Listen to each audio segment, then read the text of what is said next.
말씀은 골로새서 3장입니다.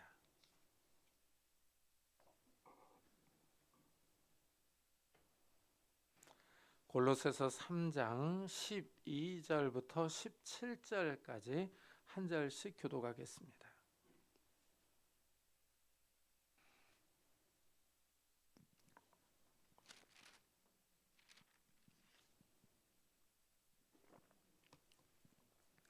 골로새서 3장 12절부터 17절까지 한 절씩 교독하겠습니다.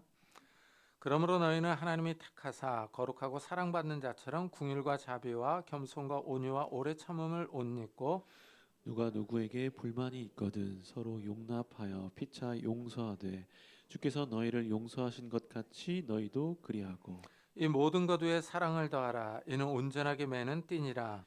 그리스도의 평강이 너희 마음을 주장하게 하라. 너희는 평강을 위하여 한 몸으로 부르심을 받았나니 너희는 또 한 감사하는 자가 되라.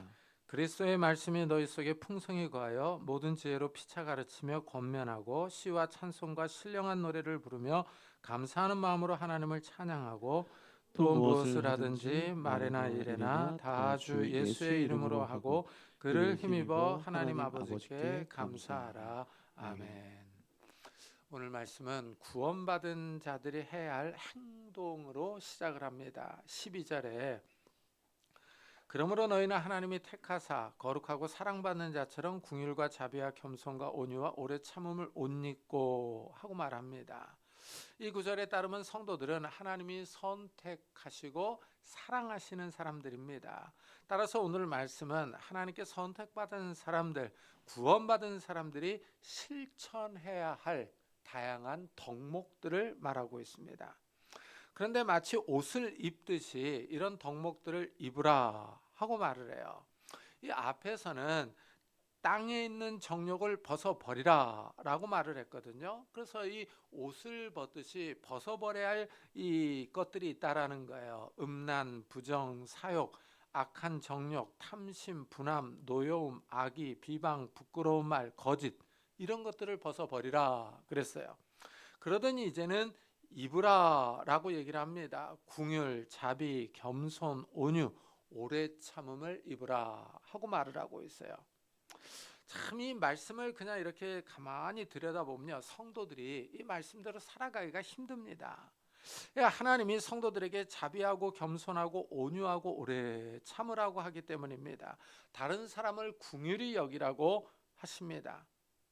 그냥 내 성질대로 살면은 삶이 편안합니다. 거칠 것이 없습니다. 그런데 내 마음대로 살면 성도들은 하나님의 말씀이 걸려요. 이래서 성도들은 참 생활하기가 힘듭니다. 사실 우리도 뭐 이렇게 성격이 좋지는 않아요. 그래서 꼴보기 싫은 사람들이 있습니다. 그래서 꼴보기 싫은 사람을 보면은 오래 참기가 힘들어요. 속에서 올라오는 이 성질을 한번 내고 싶을 때가 있습니다. 제가 아는 장로님은 사회생활을 하다가 성질이 나면 하나님 잠깐만요 그러면서 성질을 확 내버린답니다. 욕하고 성질 내는 순간에는 속이 시원하대요. 그래놓고 이제 교회에 와서는 이제는 말씀대로 살지 못했다고 또 회개 기도를 한답니다. 하나님께 용서해 달라고 잘못했다고 기도를 한대요. 참 인간적인 모습이기도 합니다. 사실 우리는 하나님의 말씀대로 완전하게 살기는 어렵죠. 화가 날 때는 어쩔 수가 없습니다. 성경도 화를 내는 것을 인정합니다. 화가 나는 것은 어쩔 수가 없어요. 그렇지만은 이때 조심해야 합니다. 죄를 짓기 쉽기 때문이죠. 화가 나면 악한 영이 틈타기 쉽습니다. 다른 사람을 때리고 물건을 부수고 이런 환경이 조성되기 때문에 그래요. 이 화가 날 때 하나님의 도움을 구해야 합니다. 성령 하나님께 절제할 힘을 달라고 기도하는 것이 좋습니다. 이 바울이 이렇게 옷 입어야 할 덕목들을 얘기한 다음에 또 다른 덕목들을 얘기를 해요. 다른 성도들을 용납하라 하고 말을 해요. 누가 누구에게 불만이 있거든 서로 용납하여 피차 용서하되 주께서 너희를 용서하신 것 같이 너희도 그리하라 하고 말합니다. 사실 우리가 살아가면서 식구나 친구나 동료와 말다툼을 할 수 있어요. 서로 의견이 달라서 싸울 수 있습니다. 이때 서로 용납하라고 말합니다. 쉽지 않지만 용서하라는 거예요. 바울은 서로 용납하라고 그럽니다. 이 서로라는 표현에 의미가 있어요. 한 사람만 용납하고 다른 사람은 용납하지 않으면 그 사람이 고집을 부리면 서로 화해할 수가 없습니다. 서로 용서하는 모습이 중요하죠. 바울은 이 용서의 근거로 하나님을 들고 있어요. 하나님이 우리를 용서하신 것 같이, 용납하신 것 같이 서로 용납하고 용서하라 라고 말을 합니다. 하나님이 우리를 용서하셨어요. 사실 우리가 예수 믿기 전에는 죄인이었습니다. 어렸을 때부터 지은 죄를 생각해 보면 정말 많습니다. 그런데 하나님이 이 모든 죄를 용서해 주셨어요. 우리 믿음을 보시고 의인으로 인정해 주셨습니다. 하나님이 우리의 신분을 죄인에서 의인으로 변화시켜 주셨습니다. 우리는 하나님께 용서받은 사람들이에요. 이런 용서를 받았으니 다른 사람을 용서하라 하고 말합니다. 그리고 바울은 여기에 사랑을 더하라 라고 명령을 해요. 이 모든 것 위에 사랑을 더하라. 이는 온전하게 매는 띠니라 합니다. 기독교의 가장 큰 덕목이 바로 이 사랑입니다. 기독교가 사랑을 강조하는 이유는 하나님이 사랑이시기 때문이죠. 사도 요한은 하나님이 우리를 사랑하시는 사랑을 우리가 알고 믿었노니 하나님은 사랑이시라. 사랑 안에 거하는 자는 하나님 안에 거하고 하나님도 그의 안에 거하시느니라 하고 말합니다. 사도 요한은 하나님의 존재 자체를 사랑으로 정의를 하고 있어요. 하나님을 사랑으로 정의하는 이유는 하나님이 하나밖에 없는 아들을 이 세상을 위해 주셨기 때문이죠. 가장 귀한 아들을 우리를 구원하기 위해서 십자가에서 희생하셨기 때문입니다. 이래서 기독교는 사랑을 강조합니다. 하나님이 먼저 우리를 사랑하셨어요. 따라서 성도들도 사랑해야 한다 하고 말합니다. 참 근데 이게 사랑하기가 힘듭니다. 이 사랑하려면은 우리 성질부터 좀 고쳐야 됩니다. 참 우리가 그렇게 좋은 사람들은 아니에요. 가만히 보면요. 그리고 사람은요 혼자 사는 것이 가장 편합니다. 혼자 살면은요 부딪힐 일이 없어요. 그러나 같이 살면은 부딪힐 일이 생깁니다. 참 이상하게 부부 사이에도 충돌이 생겨요. 서로 사랑해서 같이 살고 있는데 말다툼을 하고 싸웁니다. 이 자녀들하고도 충돌이 일어나요. 사랑하는 자녀들인데 왜 그렇게 개성이 강한지 모르겠습니다. 자기 개성이 강해서 부모의 말을 듣지 않아요. 물론 자녀들이 로봇은 아니죠. 명령에 따르는 기계는 아닙니다. 그렇지만 말을 안 들어도 좀 너무 안 들을 때가 있지 않습니까? 이래서 가정에서부터 싸움이 일어납니다. 서로 사랑하기가 얼마나 어려운지 알 수 있어요. 가정에서부터 사랑하기 힘든데 이 사회에 나오면 오죽하겠습니까? 사회에서는 원수들이 있습니다. 사도 바울은 성도들에게 사랑하라고 합니다. 이 사랑이 온전하게 매는 띠다라고 말해요. 성도들을 하나로 묶을 수 있는 띠입니다. 여러 사람을 가장 편안하게 묶을 수 있는 띠예요. 성도들도 서로 개성이 다릅니다. 성격이 달라서 서로 충돌할 수 있어요. 이때 사랑의 눈으로 서로를 바라봐야 합니다. 사랑의 눈으로 보면 상대가 불쌍하게 보입니다. 그냥 불쌍해요 보면요. 이 궁율의 눈으로 보는 것이죠. 이 궁율의 눈으로 보지 않으면 꼴 보기 싫습니다. 이 하는 짓도 꼴 보기 싫고 하는 행동도 보기 싫어요. 이러면 불만이 생기고 말다툼을 합니다. 사람이 이 선글라스를 끼고 보면은 이 선글라스 색깔에 맞춰서 모든 사물이 보여요. 이 사랑의 눈으로 보면 모든 사람이 다 사랑스럽습니다. 그러나 불만의 눈으로 보면 다 미워 보입니다. 바울은 우리에게 사랑을 덧입으라 하고 말해요.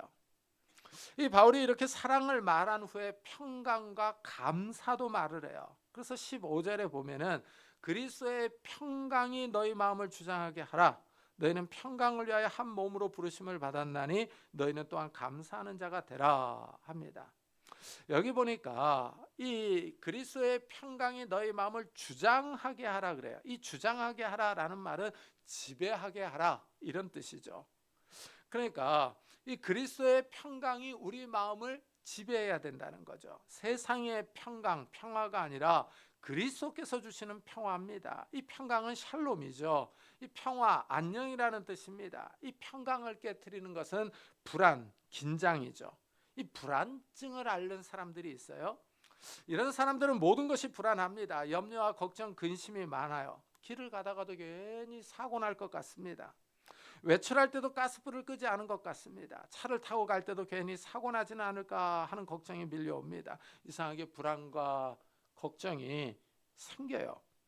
나이가 들면 더 심해집니다. 힘이 떨어지기 때문이죠. 세상이 요동치고 국제 정세가 불안하면은 마음은 더 불안합니다. 앞으로 어떻게 살까? 이런 걱정들이 들죠. 이래서 우리 마음이 상당히 좀 요동치며 불안할 때가 많습니다. 전쟁터가 될 때가 많아요. 그런데 바울은 그리스도의 평강이 마음을 주장하게 하라 하고 말합니다. 그렇다면 이제 어떻게 할 것이냐 하는 거예요. 어떻게 해야 그리스도의 마음이 평강이 우리 마음을 지배할 수 있겠느냐 하는 거죠. 이 세상의 평강이 아닙니다. 그리스도의 평강은 그리스도께서 주십니다. 당연히 그리스도를 의지하고 신뢰해야 합니다. 우리가 의자에 앉을 때 의자 다리가 튼튼한가 살펴보고 앉지는 않습니다. 의자 다리가 튼튼하다고 신뢰하고 앉아요. 의자 다리가 튼튼한지 확인해보고 앉는 사람은 드뭅니다. 참 이러면 좀 병이죠. 우리가 매일 타고 다니는 자동차도 안전하다고 생각합니다. 그렇지 않으면 사고 날 것 같아서 불안해서 타지 못합니다. 바울은 우리가 평강을 위하여 부르심을 받았다고 그래요. 그리스도를 신뢰할 때 평강이 생기는 거예요. 그리스도를 의지할 때 우리 마음이 편안한 겁니다. 이 성도들이 덧입어야 할 덕목이 늘어납니다. 사랑, 평강, 감사예요. 이 바울은 우리에게 감사하는 자가 되라라고 명령을 합니다. 이 감사의 반대는 불평과 원망이죠.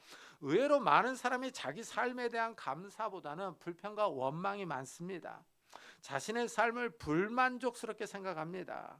이 시간에 우리는 구원받은 사람으로서 내 삶에 감사하는지 아니면 불평하는지 돌아봐야 합니다. 우리 삶을 돌아보면 감사할 것이 많습니다. 일단 살아있는 것이 감사합니다. 이 땅에 살아서 좋은 환경을 봅니다. 나무와 꽃들을 보고 하늘에 나는 새들과 물속을 헤엄치는 고기를 봅니다. 아름다운 자연을 보고 사는 것이 복입니다. 내 발로 걸어 다니며 맛있는 것을 먹을 수 있어요. 일상적인 삶을 누리는 것이 감사합니다.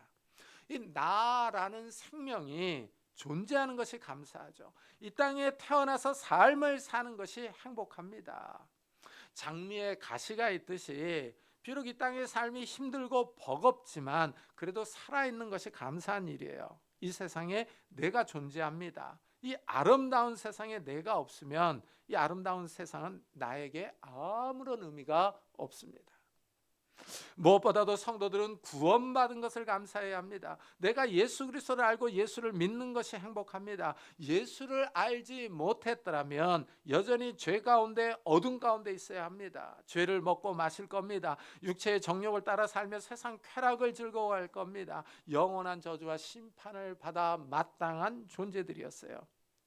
그러나 예수님이 찾아오셔서 나를 구원해 주셨습니다. 죄를 깨닫고 멀리하게 해주셨어요. 이것을 감사해야 합니다. 하나님께서 우리에게 구원의 은혜를 베푸셨어요. 하나님은 은혜를 받을 가치가 없는 나를 궁일이 여기셔서 죄 가운데서 구원해 주셨습니다. 처음에는 이 큰 은혜에 감사합니다.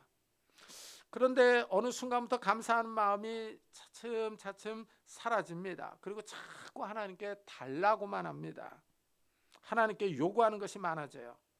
하나님의 은혜를 권리로 착각합니다. 하나님이 계속 호유와 은혜를 베푸시니까 우리는 그것을 당연한 것으로 여길 때가 많습니다. 하나님의 구원을 당연하게 누립니다. 그리고 뻔뻔하게 하나님의 호유와 은총을 계속 간구하면서 마음의 감사가 사라질 때가 많습니다.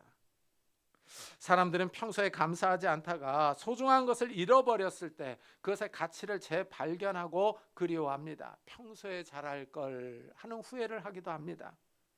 감사도 이와 유사합니다. 당연하게 누리는 것들이 다 감사할 것들입니다.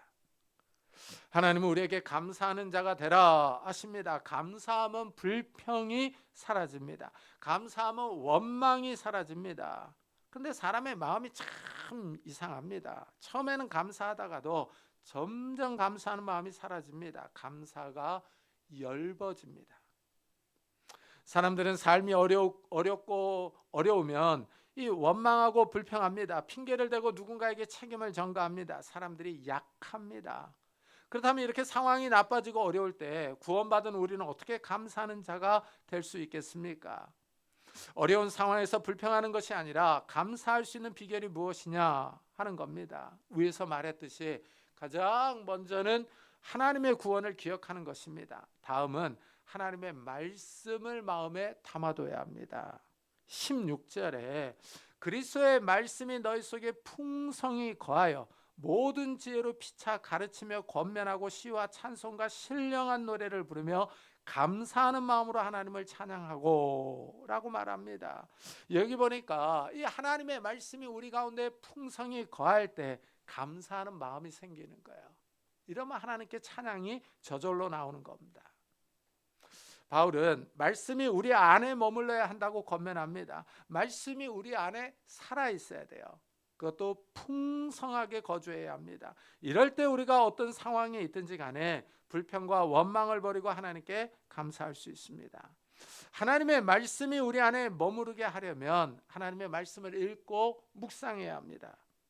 하나님의 말씀을 읽고 생각할 때 하나님의 말씀이 우리 안에서 역사합니다. 신기한 사실은 우리가 성경을 계속 읽고 있으면 성경이 우리에게 말을 겁니다.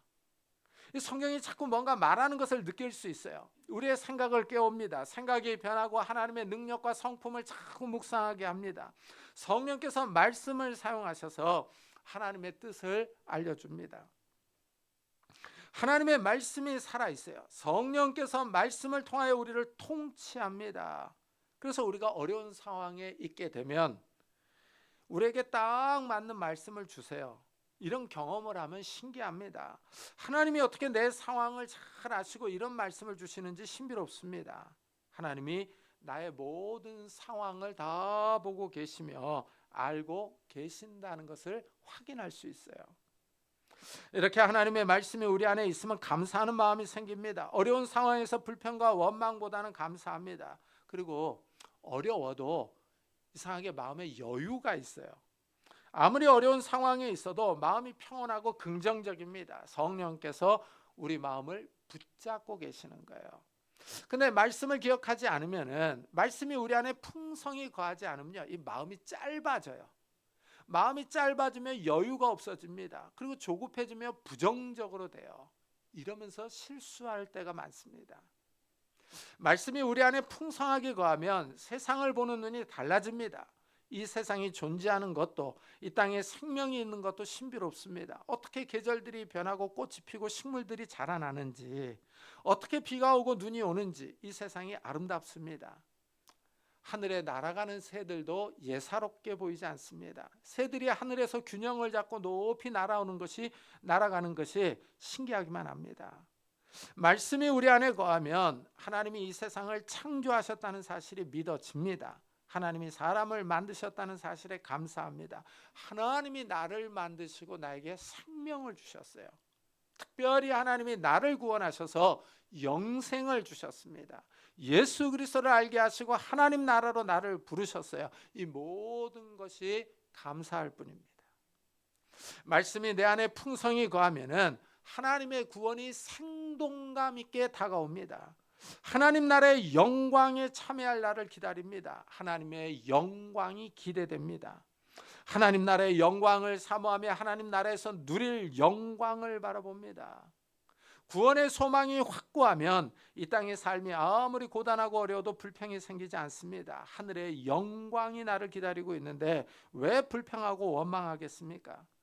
우리가 이 땅에서 당하는 고난은 우리가 미래에 참여할 영광과 비교할 수 없습니다. 미래의 영광이 나를 기다리고 있는데 불평할 수가 없습니다. 이런 소망이 있는 사람들 불평하지 않습니다. 삶이 힘들고 어려워도 마음에 그리스도의 평강이 넘쳐서 하나님께 감사합니다. 하지만 구원의 소망이 확고해지기 전까지는 불평과 원망이 나오는 것도 사실이에요. 힘들 때 어려울 때 하나님이 나를 잊으신 것 같고 나의 기도를 듣지 않는 것만 같습니다. 그래서 마음이 힘듭니다. 하늘의 소망이 약해지기 때문입니다. 말씀이 약하게 거하기 때문이에요. 말씀이 풍성하게 거하면 감사가 나오는데 말씀이 풍성하게 거하지 않으면 불평과 불만이 생깁니다.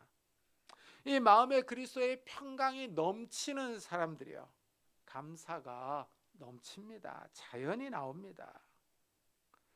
바울은 마지막으로 이렇게 얘기를 해요. 또 무엇을 하든지 말에나 일에나 다 주 예수의 이름으로 하고 그를 힘입어 하나님 아버지께 감사하라라고 명령을 해요.